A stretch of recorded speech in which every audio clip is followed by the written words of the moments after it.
Good morning, students. Myself, K. Lakshmi, Assistant Professor in the Department of SNH, Chevrolet Engineering College. Title Lasers. Topic Applications of Lasers. Now, today's session, I will give a brief history about lasers. That means what is a laser, what are the basic principles of lasers, types of lasers, and finally, we discuss briefly about applications of lasers. In first one, a laser stands for light amplification by stimulated emission of radiation. Laser having unique properties as compared with the ordinary light. Laser is also light, but it have a different properties as compared with the ordinary light. So that unique properties are lasers having high directionality, high intensity, highly monochromatic and high coherence optical sources.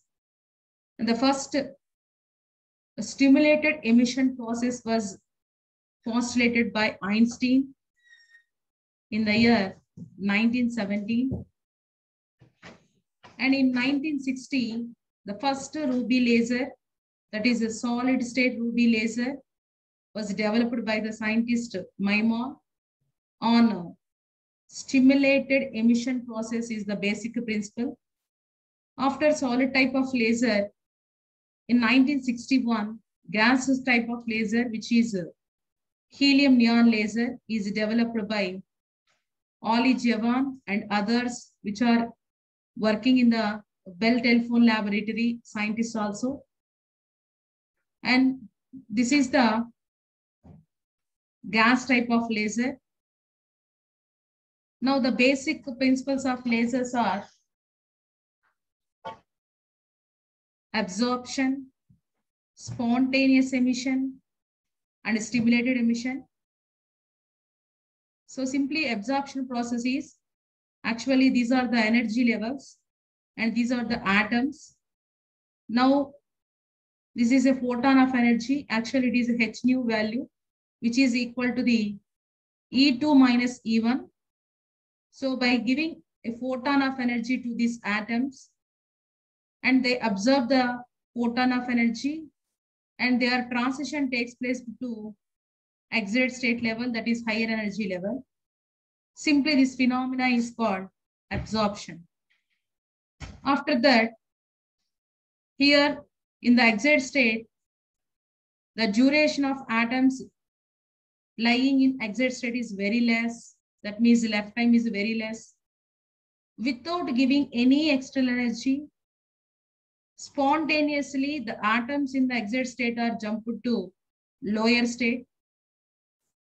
This time, the emitted photon of energy, that is also equal to h nu. That means emission takes place by the atoms spontaneously.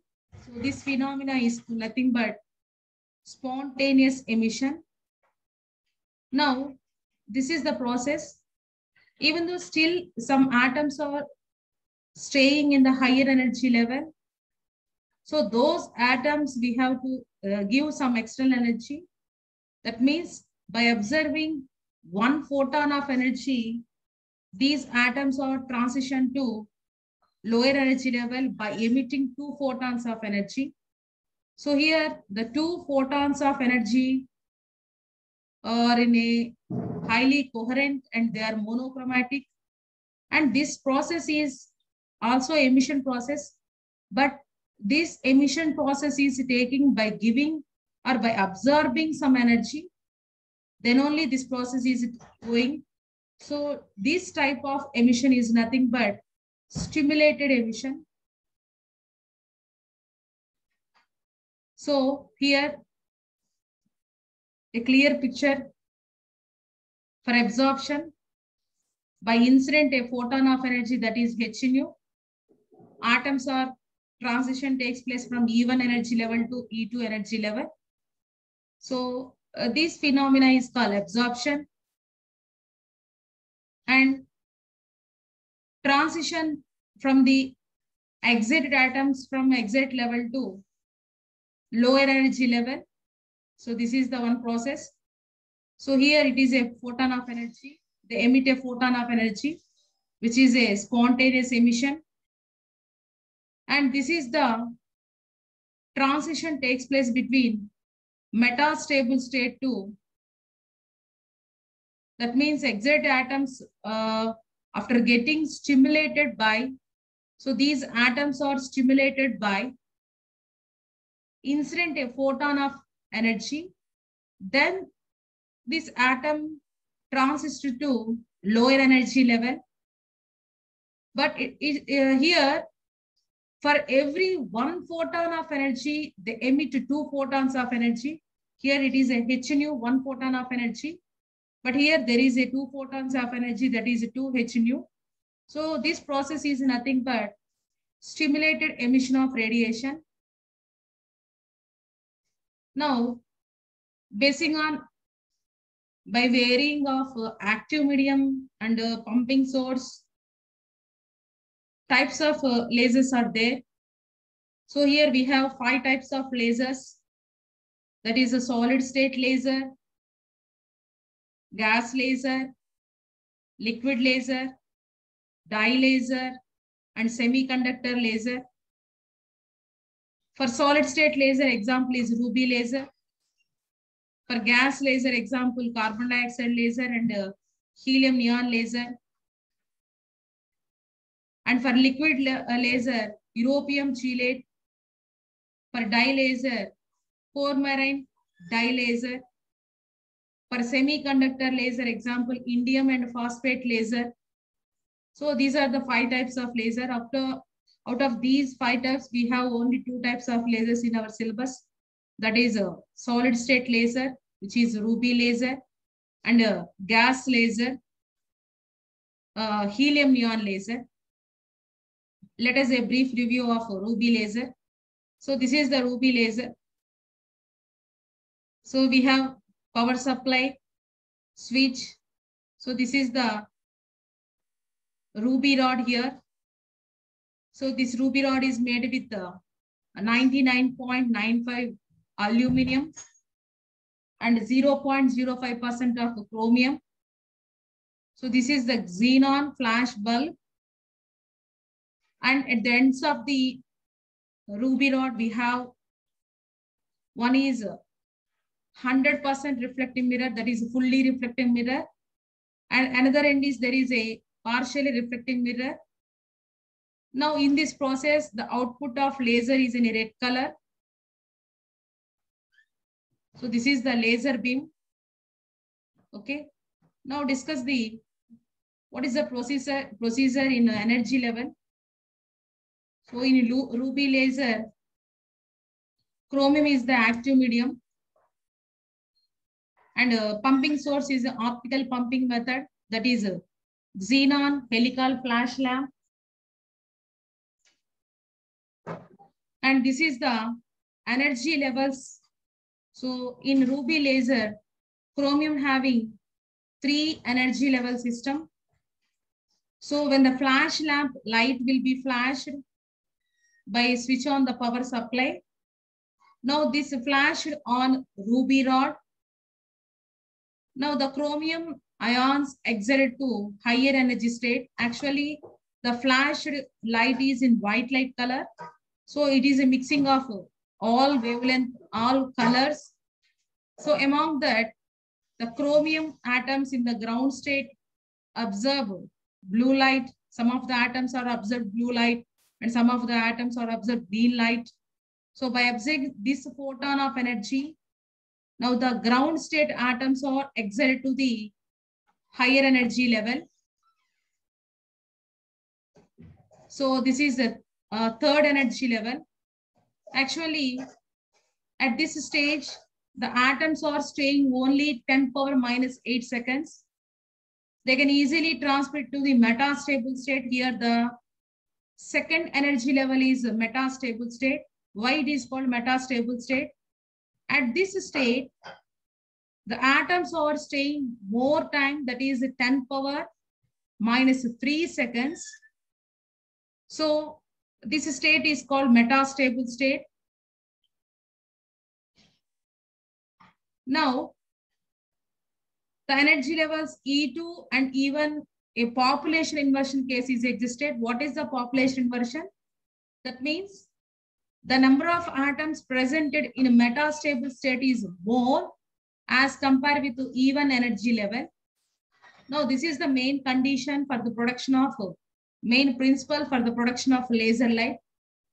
At this stage, by observing photon of energy here, one photon of energy is observed the whatever the atoms in the metastable state, and the transition takes place from E2 energy level to E1 energy level by emitting 2 photons of energy, and that is with a wavelength of 6,943 angstroms.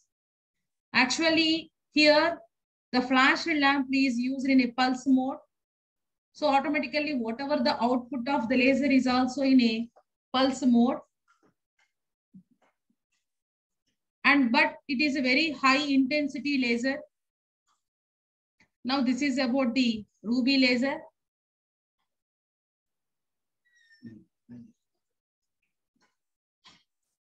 Now this is the construction of and working of helium neon laser. So this is the glass envelope. Actually, we call it as a discharge tube. So these are the cathode and anode. So this discharge tube is a mixing of helium and neon gases in the ratio 10:1. Actually, in this case, active medium is a neon and pumping source is a discharge tube pumping method. So here also at the ends we have partially reflective mirror here, partially reflective mirror here, and fully reflective mirror here. Now, by giving power supply to this electrodes, now the electrons are accelerated from anode to cathode. So in the path, we have helium and neon atoms are there. Now these electrons are collision to helium atom first because helium is lighter than neon. So automatically, due to collision, helium atoms are excited. Now we discuss about what is the excitation process. So this is the excitation process. Actually, helium having 3 energy level system, He1, He2 and He3. Neon having 6 energy level system, Ne1, Ne2, Ne3, Ne4, Ne5 and Ne6. But first initially electrons are collision with helium atoms. So immediately the helium atoms or some of the atoms are excited to second energy level and some of the atoms are excited to third energy level. After that, this energy is transmitted to, that means in the form of collision. Now the helium atoms are collision to neon atoms. Now again the neon atoms are directly transmitted to or directly excitation to some of the atoms to 4th energy level and some of the atoms to 6th energy level. Why directly neon atoms are excited to 4th energy level and some of the atoms are directly excited to 6th energy level? Because the second energy level of helium is having equivalent energy to 4th energy level of neon. So second energy level of helium is equivalent to 4th energy level of neon. So that's why when the atoms are collision to neon atoms, immediately they excite to 4th energy level. And why some of the atoms are excited to 6th energy level? because the third energy level in helium is equivalent to sixth energy level of the neon.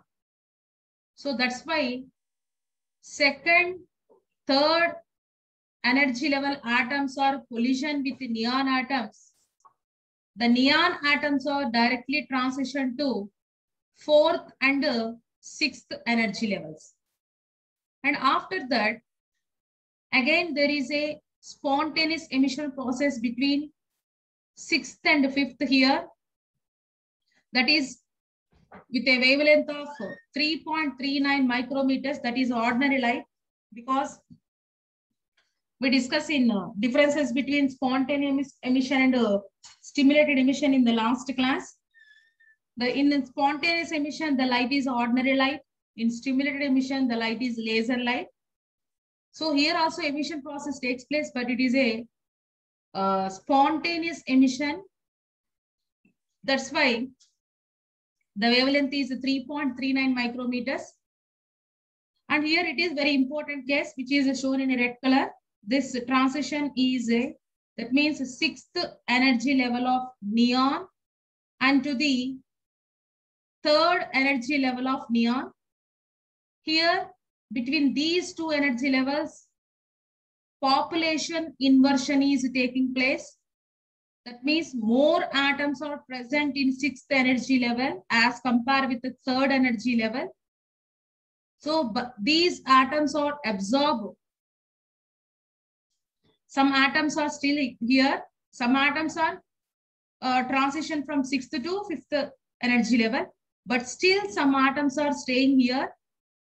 So by absorbing a photon of energy, then they transit to third energy level. Here also emission process is taking with a wavelength of 6,328 angstroms in red color. Actually, it is a continuous process because here we giving a continuous power supply, but as in compare with the ruby laser, that is a pulse mode laser. But in gas, helium neon gas laser is a continuous laser. So here we obtain the laser and the remaining all the process are spontaneous emission. That means the transition from fourth energy level to third energy level, that is 1.15 micrometers of wavelength, and also from third to second, that is also radiative, non-radiative transitions. So among all these transitions, the main transition is from sixth energy level of neon to third energy level of neon. So this is the main important point here we today discuss is applications of lasers. Lasers are wide applications in various engineering fields. So let us discuss briefly about that. Lasers in communications. Before discussing lasers, actually we use normal light, but ordinary light bandwidth is very less. So as in optical fiber communication, actually this is the topic we have to discuss in the next chapter. What is optical fiber? Simply in one word, optical fiber is a material which is used for the transmission of light from one place to another place. Like it is a tube which flow the water from one place to another place. So in the same way, optical fiber is a material which is used for the transmission of light from one place to another place. So actually laser is passed through this optical fiber in communication system. Due to large bandwidth, more amount of data can be sent through this optical fiber with the help of laser light. Okay. And more channels can be simultaneously transmitted through this optical fiber. Actually, in optical fiber, we have a bunch of wires, bunch of fibers. In place of copper cables, present we have to use optical fiber. That's why in our data, in our internets also we have fiber net, because in fiber net the fibers are made with plastic or glass, and it is very cheap as compared with copper wires. So lasers are used in other communications also. The main reason is it have large bandwidth, so more data can be sent through it, and more channels with transmitted simultaneously without any disturbance. And this is one of the application of lasers in industry. Lasers are used in cutting, drilling, welding, and to make holes for diamonds and huge metals, hard steels. And they also, we cannot operate even though in mechanical method. In such a cases also, we use lasers. And laser range finder, LSF, it is used to measure the distances to make the maps by surveyors. And laser light is also used to determine the distances between very far objects like moon and earth, and the distance between the planets, distance between the satellites to other planets, like that. And the main application is it can be used to blast holes or make cutting very hard materials, example diamond. So that is the applications of lasers in industry. Even though diamond cannot be cutting with a mechanical methods, but it cut with mechanical method with a lot of time, and it is very difficult to cut the diamond. But with the help of laser, we can easily cut the diamond also, because of laser having high intensity. And laser applications in medical science.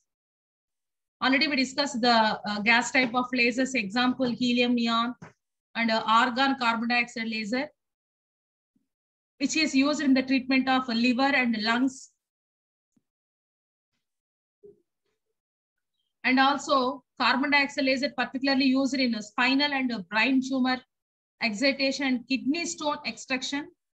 That means here the kidney stones actually bypasses the laser to laser light through with the help of optical fiber.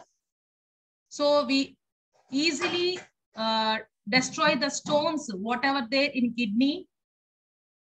So that is very important application in medical science. And these lasers are used in the treatment of glaucoma. So this is the one of the major application of lasers in eye treatment, laser treatment. Actually, the laser can you also repair the detached retina. That means it is very useful to remove the extraneous blood vessels or blood clots, whatever in brain or any other parts of the human body. Even very sensitive area in the retina also. So with the help of light, it simply smash the whatever the blood vessels, blood clots, what are the blood clots. So that is the laser treatment. Actually, in this laser treatment, we use very low power lasers. So these are the some pictures. Laser can make and opening the cloudy lens capsules to restore the normal sight. That is called laser treatment.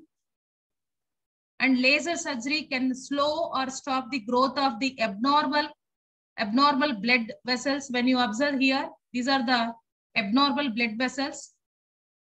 So that's why laser treatment is used in cancer to burst the cancer tissues in any other parts of the human body.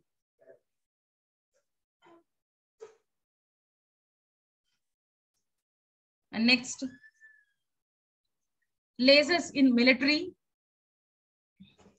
So laser can be used to find the target, such as enemy's airplane or ship. So they find out the enemy's aeroplane or ship, where is the position and which distance is there, and what is the speed of the plane or ship. It gives the clear calculation for the information about that. And laser can serve as a war weapon. So when you observe that, so high energy lasers are also used to destroy the enemy aircrafts and missiles.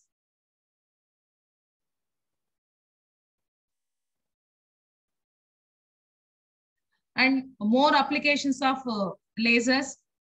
Lasers are used to cut the glass and drill holes in ceramics. Actually, ceramics, when you drill with a mechanical method, glasses will be broken.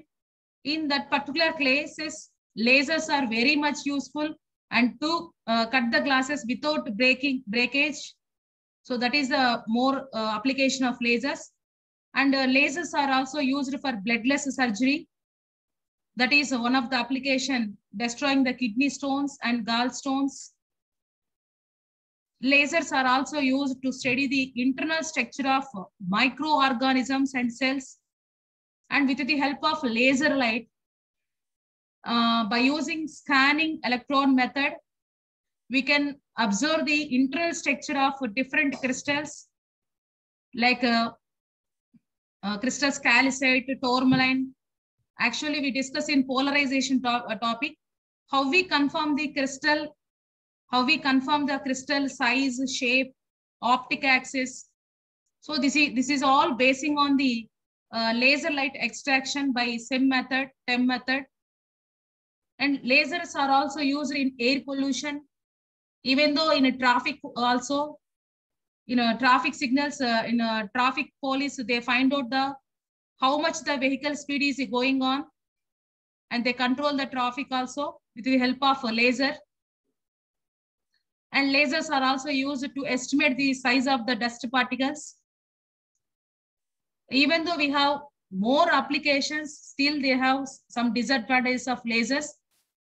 They are very dangerous to the atmosphere and health of the all living organisms. Laser printers are very costly when compared with the other printers. When running the laser machines, a small amount of ozone is generated from the laser machines, and which can be damaged the ozone layer. And some of the laser particles are also known to emit the particles that may cause the respiratory diseases. So these are the a brief history of laser. What is a laser and principle, types of lasers, and finally we discuss about the applications of laser. So today's session we completed, and laser topic is also over. In the next session we discuss about the second chapter, that is optical fiber. Thank you to all.